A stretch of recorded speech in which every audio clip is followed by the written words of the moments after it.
Tov, ce soir, Be'ezrat Hashem, nous allons parler des différents aliments composés à base de céréales, notamment le plat de pâtes, par exemple, ou bien de couscous, ou encore d'autres aliments qui sont faits à base de céréales et qui sont cuits dans une casserole et non pas dans un four. C'est bon de noter, de rappeler, même ce qui est évident, c'est que sur ce genre de plat, on dit la bracha de maisonot avant de manger, et évidemment la bracha de la mirya après avoir consommé une quantité de 27 grammes minimum.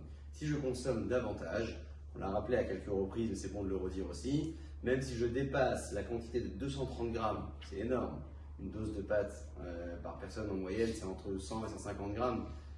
Si on a consommé plus de 230 grammes, bien que dans les gâteaux, la halakha notifie le devoir de dire motzi et birkat quand on consomme 230 grammes de gâteau, ce principe ne concerne pas les pâtes.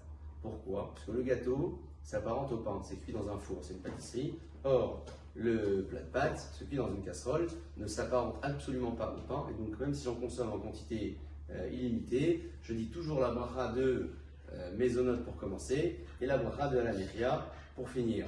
Si jamais une personne se trompe et sur le plat donc de pâtes, elle dit la bracha d'amotzi lechamina haaretz, est-ce qu'elle est acquittée ou non? Non.